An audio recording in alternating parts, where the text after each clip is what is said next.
Malthus के सिद्धांत के प्रकाशन के बाद अनेक विद्वानों ने यह विचार किया कि क्या किसी देश की बढ़ती हुई जनसंख्या उस देश के लिए हानिकारक होती है।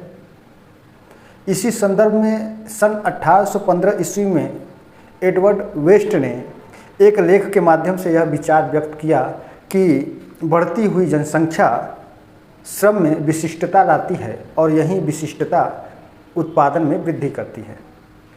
नमस्कार, मैं राजेश कुमार वीडियो के आज के सेशन में आप सभी मित्रों का स्वागत करता हूं। वीडियो के आज के सेशन में हम लोग जनसंख्या सिद्धांत से संबंधित एक महत्वपूर्ण सिद्धांत, जिसे अनुकूलतम जनसंख्या का सिद्धांत के नाम से जाना जाता है, के बारे में आज पढ़ेंगे। तो आइए आज हम लोग शुरुआत करते हैं अनुकूलतम जनसंख्या सिद्धांत को। अनुकूलतम जनसंख्या सिद्धांत से आज शुरुआत करते हैं। तो ये हो गया अनुकूलतम जनसंख्या सिद्धांत।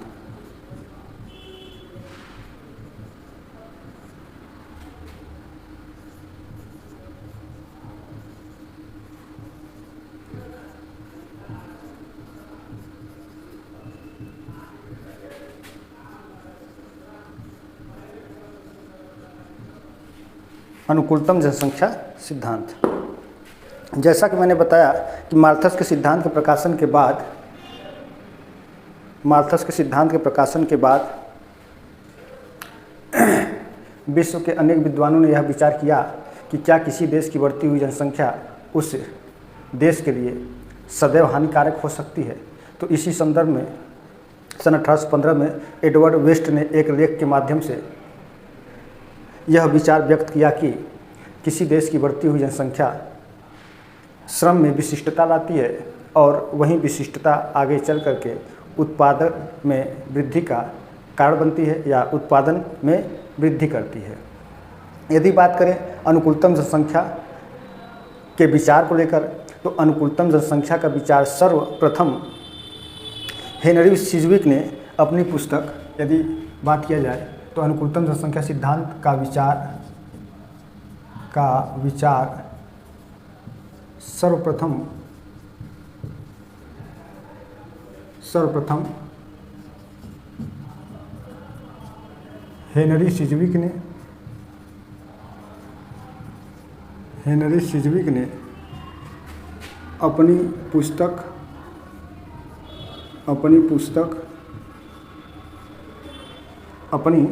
ने अपनी पुस्तक का क्या नाम था,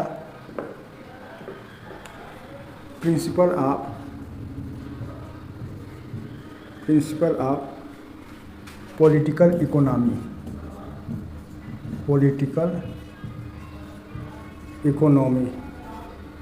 तो हेनरी सिजविक ने अनुकूलतम जनसंख्या सिद्धांत का विचार सर्वप्रथम हेनरी सिजविक ने अपनी पुस्तक प्रिंसिपल ऑफ पॉलिटिकल इकोनॉमी में किया या इकोनॉमी में दिया।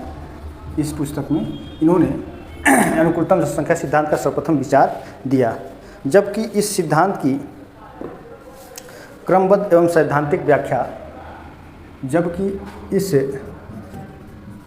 ये इम्पोर्टेंट चीज़ें हैं, इसको नोट करिएगा। जबकि इस सिद्धांत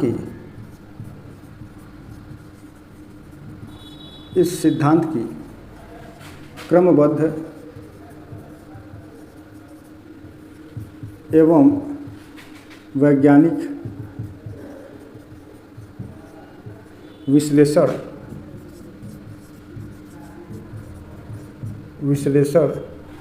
किसने प्रस्तुत किया था, तो वैसे एडविन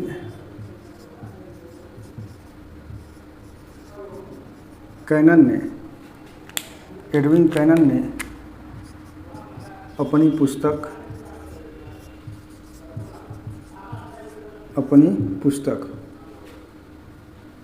कौन सी पुस्तक थी इनकी, तो एक पुस्तक आई थी, थ्योरी ऑफ ऑप्टिमम पॉपुलेशन।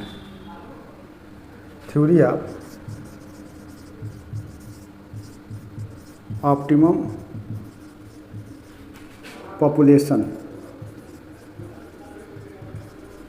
जबकि सिद्धांत क्रमबद्ध एवं वैज्ञानिक विश्लेषण एडविन कैनन ने अपनी पुस्तक थ्योरी ऑफ ऑप्टिमम में किया। देखिए, तो सबसे पहले अनुकूलतम जनसंख्या के सिद्धांत का विचार सर्वप्रथम हेनरी सिजविक महोदय ने अपनी पुस्तक प्रिंसिपल ऑफ पॉलिटिकल इकोनॉमी में दिया। उसके बाद अनुकूलतम जनसंख्या सिद्धांत की व्याख्या और उसका वैज्ञानिक विश्लेषण एडविन कैनन ने अपनी पुस्तक थ्योरी ऑफ ऑप्टिमम पॉपुलेशन में दिया था। अब इसके बाद बहुत से विद्वान, जिनमें अर्थशास्त्री, समाजशास्त्री और भौगोलिकविद रहे, इनमें मुख्य रूप से डाल्टन, रॉबिन्सन एवं कार्ल सैंडर्स ने इस सिद्धांत की तार्किक व्याख्या प्रस्तुत की। तो जैसे डाल्टन हो गए, रॉबिन्स हो गए, कार्ल सैंडर्स हो गए, इन सब ने इसका एक कह सकते हैं कि तार्किक व्याख्या प्रस्तुत किया। और आगे चल करके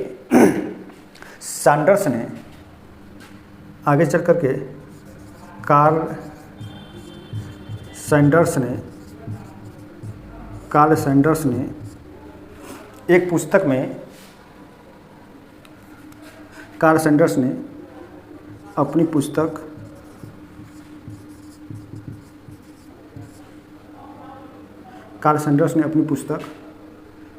पुस्तक का देखिए नाम था population problem A study,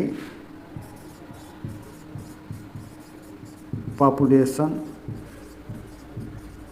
problem A study in evolution.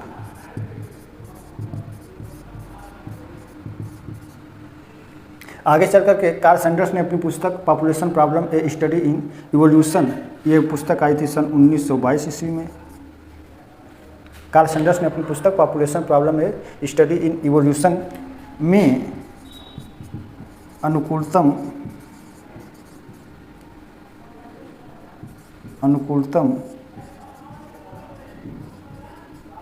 जनसंख्या के सिद्धांत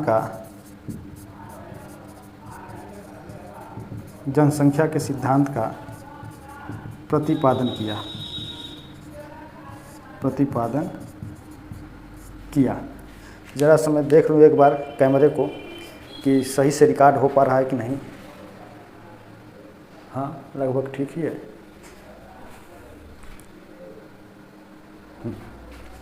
एक बार मैं फिर से इन सभी बातों को दोहरा देना चाहता हूँ कि माल्थस के सिद्धांत के प्रकाशन के बाद अनेक विद्वानों ने यह विचार किया कि क्या किसी देश की बढ़ती हुई जनसंख्या उस देश के लिए या वो जनसंख्या उस देश के लिए हानिकारक हो सकती है। तो इसके संदर्भ में सन 1815 ईस्वी में एडवर्ड वेस्ट ने एक लेख में अपना विचार व्यक्त करते हुए कहा कि किसी देश की बढ़ती हुई जनसंख्या उस देश की पारिश्रमिक विशिष्टता को बढ़ाती है, यानी कि वहाँ के श्रम की विशिष्टता को बढ़ाती है और यही विशिष्टता उत्पादन में वृद्धि करती है। अब अनुकूलतम जनसंख्या का विचार सर्वप्रथम हेनरी सिजविक ने अपनी पुस्तक प्रिंसिपल ऑफ पॉलिटिकल इकोनॉमी में दिया, जबकि इस सिद्धांत का क्रमबद्ध एवं वैज्ञानिक विश्लेषण एडविन कैनन ने अपनी पुस्तक थ्योरी ऑफ ऑप्टिमम पॉपुलेशन में किया था। आगे चल कर के बहुत से विद्वानों ने अनुकूलतम जनसंख्या सिद्धांत का एक तार्किक विश्लेषण प्रस्तुत किया। उन विद्वानों में कार्ल सैंडर्स, डाल्टन, रॉबिन्सन आदि का नाम उल्लेख है। अब कार्ल सैंडर्स ने अपनी पुस्तक, जो कि पुस्तक 1922 में आई थी, इस पुस्तक के शीर्षक का नाम था population problem A study in evolution में अनुकूलतम जनसंख्या के सिद्धांत का प्रतिपादन किया। अब यहाँ से देखिए दो सवाल बन जाते हैं कि सर्वप्रथम अनुकूलतम जनसंख्या सिद्धांत का विचार किसने प्रस्तुत किया। तो विचार हेनरी सिजविक ने दिया था। किसने दिया था? अनुकूलतम जनसंख्या सिद्धांत का विचार सर्वप्रथम किसने दिया? तो हेनरी सिजविक ने दिया। और ये पूछा जा सकता है कि अनुकूलतम जनसंख्या के सिद्धांत के जो प्रतिपादक हैं वो कौन है? तो वे कार्ल सैंडर्स हैं। एक सवाल ये भी हो सकता है कि अनुकूलतम जनसंख्या के सिद्धांत को बढ़ाने का या उसकी व्याख्या प्रस्तुत करने का श्रेय किसे जाता है? तो ये एडविन कैनन को जाता है।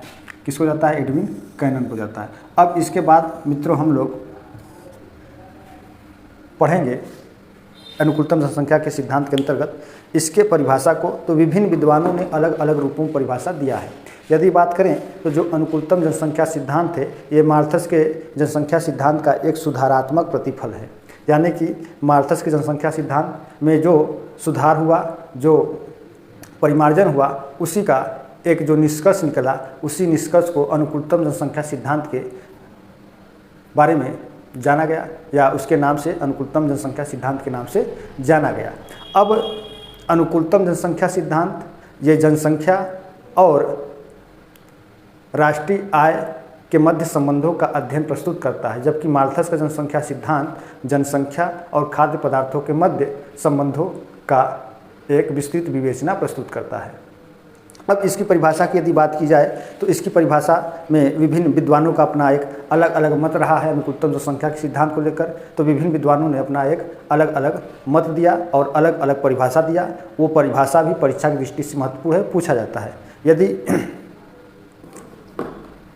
इसके अर्थ की बात की जाए, अनुकूलतम जनसंख्या सिद्धांत के यदि अर्थ की बात की जाए तो यह एक ऐसी आदर्श जनसंख्या होती है जो किसी देश काल में उपलब्ध संसाधनों के अधिकतम उपयोग और अधिकतम उत्पादन के लिए जानी जाती है। ठीक है, तो क्या होता है अनुकूलतम जनसंख्या सिद्धांत के अर्थ की बात की जाए तो यह एक ऐसी आदर्श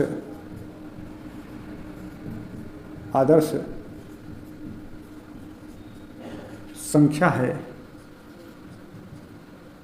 जो किसी देश काल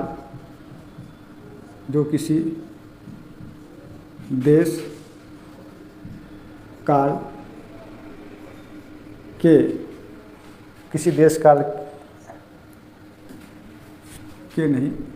किसी देश काल में उपलब्ध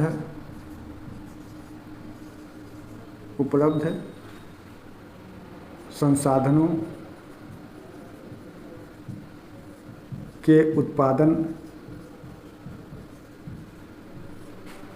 के उत्पादन एवं उपभोग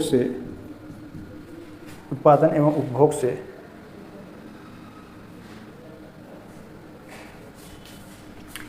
संबंधित है। ठीक है, तो अनुकूलतम जनसंख्या सिद्धांत का यही अर्थ है कि यह एक ऐसी आदर्श संख्या होती है जो किसी देश काल में उपलब्ध संसाधनों के उत्पादन एवं इसके उपयोग या उपभोग से संबंधित होता है। यानी कि अनुकूलतम जनसंख्या वह संख्या है जो उस देश के उपलब्ध संसाधनों के उपयोग एवं उत्पादन से संबंधित होता है। अब इसके परिभाषा की बात की जाए तो सबसे अच्छा परिभाषा यदि कहा जाए तो डाल्टन महोदय ने दिया था। डाल्टन महोदय ने बताया कि अनुकूलतम जनसंख्या वह जनसंख्या है जो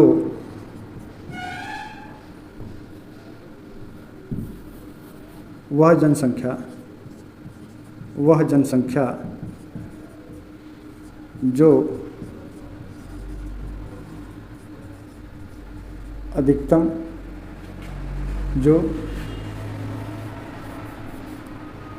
प्रति व्यक्ति अधिकतम आय दे सकता है। वह जनसंख्या जो प्रति व्यक्ति अधिकतम आय दे सकता हो उसे आप अनुकूलतम जनसंख्या कहेंगे। दूसरी परिभाषा कार्ल सैंडर्स ने कहा। कार्ल सैंडर्स कहिए या सैंडर्स कहिए वही हैं। कार्ल सैंडर्स ने कहा कि जो अधिकतम आर्थिक कल्याण प्रदान कर सके, जो अधिकतम आर्थिक कल्याण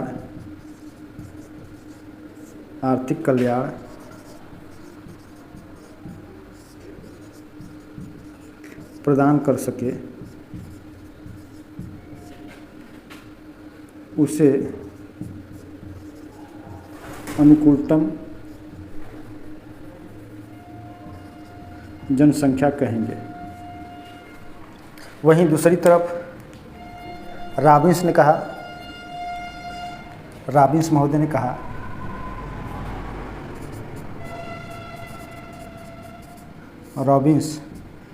ने कहा कि जो अधिकतम प्रतिफल दे सके, है ना, जो अधिकतम प्रतिफल प्रदान कर सके वह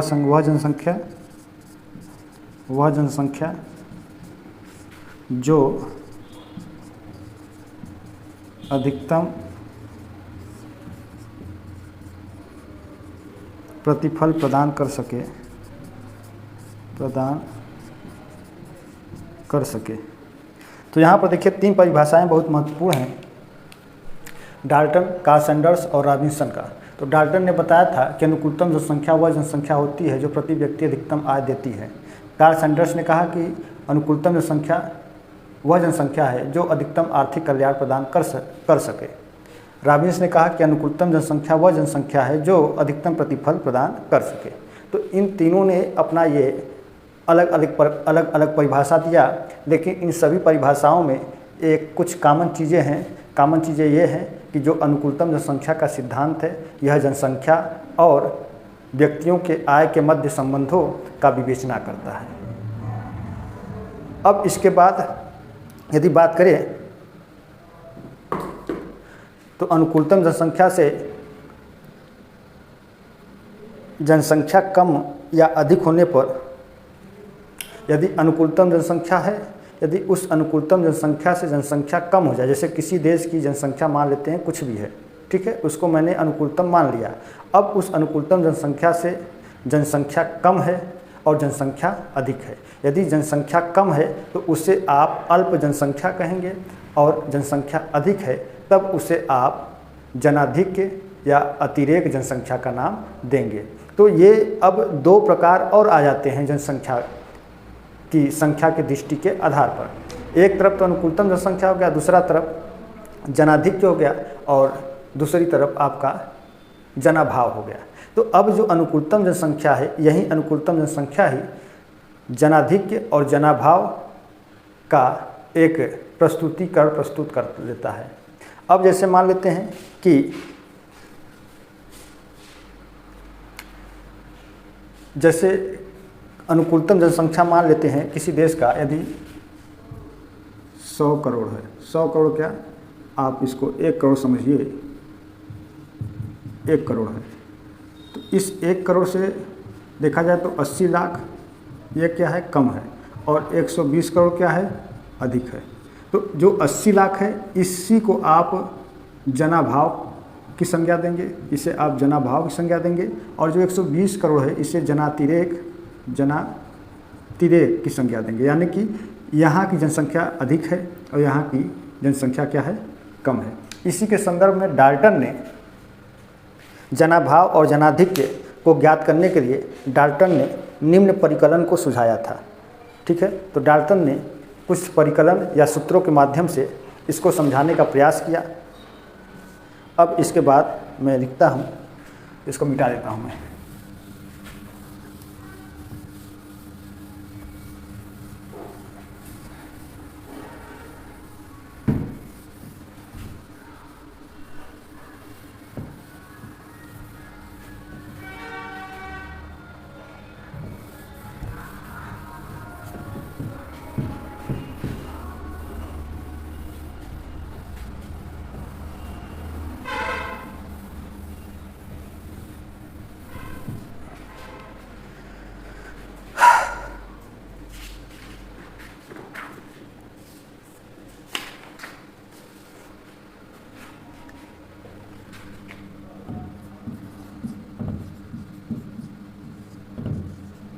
किसी देश की जनाधिक्य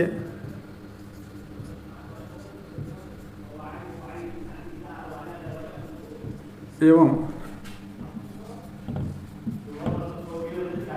जनाभाव को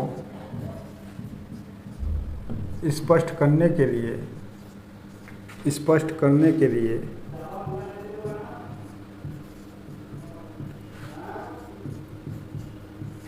डाल्टन ने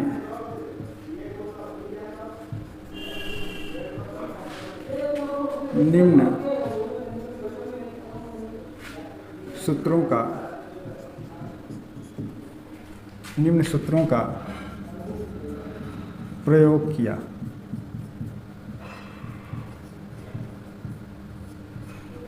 अब ये सूत्र क्या है? सूत्र हैं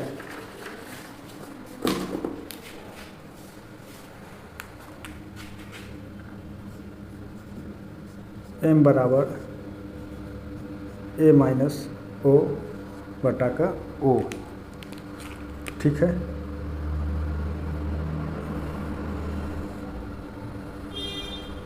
अब इसको आप समझिए कि यहाँ m बराबर a बराबर और o बराबर, तो जो m बराबर है ये m क्या है? न्यूनाधिक है, न्यूनाधिक, न तो कम न तो अधिक। ठीक है, m बराबर न्यूनाधिक। अब a बराबर क्या है? यह वास्तविक जनसंख्या है। क्या है? वास्तविक जनसंख्या है। वास्तविक जनसंख्या को आप एक्चुअल कह सकते हैं, इसीलिए यहाँ पर a है और ये अनुकूलतम है। यह क्या है? अनुकूलतम है, यानी कि ऑप्टिमम।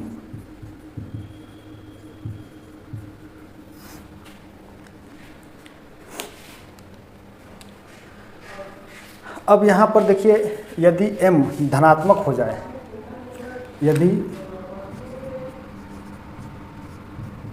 m धनात्मक हो या धनात्मक हो जाए, तब यदि m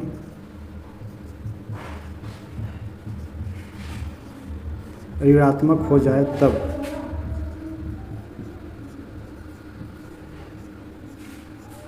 यदि m धनात्मक हो जाएगा तो समझिए कि वहाँ पर जनाधिक्य है।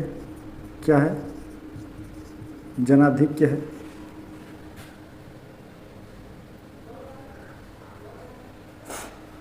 यदि ऋणात्मक हो जाए तो जनाभाव है, या इसी को अल्प जनसंख्या कहते हैं, अल्प जनसंख्या कहेंगे। अब किसी देश की जनाधिक्य और जनाभाव को स्पष्ट करने के लिए डाल्टन ने एक सूत्र का प्रयोग किया, m equal to a minus o अपान o, जहाँ m बराबर न्यूनाधिक, a बराबर वास्तविक जनसंख्या या एक्चुअल पॉपुलेशन, o बराबर अनुकूलतम जनसंख्या या ऑप्टिमम पॉपुलेशन। अब इसके बाद इन्होंने ये भी बताया था कि यदि m धनात्मक हो जाए तब वहाँ पर आपका जो वास्तविक जनसंख्या है वो अनुकूलतम जनसंख्या से अधिक होगा। जब अधिक हो जाएगा तो उसी को आप जनाधिक्य का नाम देंगे, और जब m ऋणात्मक हो जाएगा तब वहाँ की वास्तविक जनसंख्या ऑप्टिमम जो अनुकूलतम जनसंख्या है उससे कम हो जाएगा, उसको आप जनाभाव या अल्प जनसंख्या का नाम देंगे। ठीक है।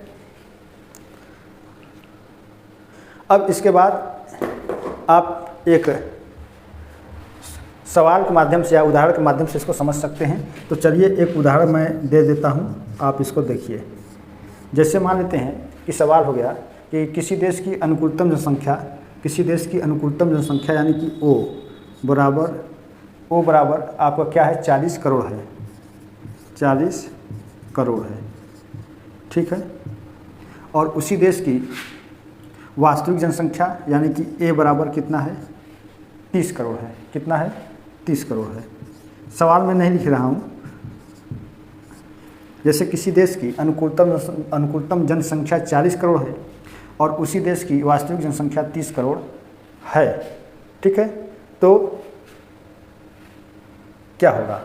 अब आप समझिए, यदि उस देश की अनुकूलतम जनसंख्या 40 करोड़ है और वास्तविक जनसंख्या 30 करोड़ है तो वह किस स्थिति को प्रकट करेगा? तो वह यहाँ पर अनुकूलतम जनसंख्या से क्या है? वास्तविक जनसंख्या कम है, तब वह देश क्या प्रकट करेगा? जनाभाव की स्थिति को प्रकट करेगा, या वह जनसंख्या जनाभाव की स्थिति को प्रकट करेगा, स्थिति को प्रकट करेगा। देखिए यहाँ पर कि यदि m धनात्मक हो जाएगा तब जनाधिक होगा, यानी कि उस देश की अनुकूलतम जनसंख्या से वास्तविक जनसंख्या कम हो जाएगी। या ऐसे भी इसको समझ सकते हैं कि उस देश की जो वास्तविक जनसंख्या है वो अनुकूलतम जनसंख्या से अधिक है, तब धनात्मक होगा और उसको जनाधिक्य कहेंगे। जब किसी देश की वास्तविक जनसंख्या अनुकूलतम जनसंख्या से कम होगा तब उसे जनाभाव कहेंगे या अल्प जनसंख्या कहेंगे। अब एक सवाल या उदाहरण के माध्यम से मैंने यहाँ पर समझाने का प्रयास किया कि किसी देश की अनुकूलतम जनसंख्या 40 करोड़ है और उस देश की वास्तविक जनसंख्या 30 करोड़ है, तब वहाँ पर जो जनसंख्या होगी किस स्थिति को प्रकट करेगा, तो वहाँ की जो जनसंख्या होगी वह जनाभाव की स्थिति को प्रकट करेगा। अब इसको आप इस फार्मूले में पुटअप कर लीजिए तो यहाँ पर हो जाएगा m = a - o/o। अब इसको हल करेंगे तो आ जाएगा m = a बराबर 30 करोड़ माइनस 40 करोड़ अपान 40। तो क्या निकल के आएगा, ये निकल के आएगा -10/40 = -0.25। ये आपका निकल के आ जाएगा m। तो m = क्या होगा, m = हो जाएगा -0.25। तो अब ये ऋणात्मक हो गया। ऋणात्मक का मतलब कि यहाँ पर जनाभाव की स्थिति होगी। जनाभाव का मतलब कि जनसंख्या बहुत कम है, ठीक है, ये ऋणात्मक हो गया। अब इसी जगह यदि कहीं a को आप 50 कर दीजिए, यदि कहीं आप a को 50 करोड़ कर दीजिए, तब ये जनाधिक्य हो जाएगा और ये प्लस में उत्तर आएगा। तो क्या हो जाएगा, m बराबर a - o। तो a क्या है, अब a क्या है, 50 है, तो 50 - 40/40 हो गया। अब यहाँ पे 10/40 हो गया। अब ये उत्तर निकल के आएगा आपका प्लस में 0.25। अब ये देखिए क्या है, धनात्मक है और ये क्या है, ऋणात्मक है। तो यह स्थिति वहाँ के जनाधिक्य या जनातिरेक या अति जनसंख्या को प्रकट करेगा। तो कहीं ना कहीं जो अल्प जनसंख्या है और एक आपका न्यून जनसंख्या है, इन दोनों का निर्धारण अनुकूलतम जनसंख्या के आधार पर किया जाता है। आज के वीडियो के सेशन में हम लोगों ने अनुकूलतम जनसंख्या सिद्धांत के बारे में पढ़ा। वीडियो अच्छी लगी हो तो वीडियो को आप लोग लाइक करिए, वीडियो को शेयर करिए। चैनल पर पहली बार आए हैं तो चैनल को जरूर सब्सक्राइब करिए। अब नेक्स्ट क्लास में हम लोग अधिवास भूगोल के बारे में पढ़ेंगे और अधिवास भूगोल से हम लोग शुरुआत करेंगे, जिसमें ग्रामीण अधिवास और नगरीय अधिवास के प्रकार, रूप, प्रतिरूप एवं उनके विकास की अवस्थाओं के बारे में बताया जाएगा। आज के वीडियो के सेशन में मित्रों बस इतना ही। बहुत बहुत धन्यवाद। वीडियो अच्छी लगे तो वीडियो को जरूर लाइक करिए और चैनल पर पहली बार आए हैं तो चैनल को जरूर सब्सक्राइब कर लें।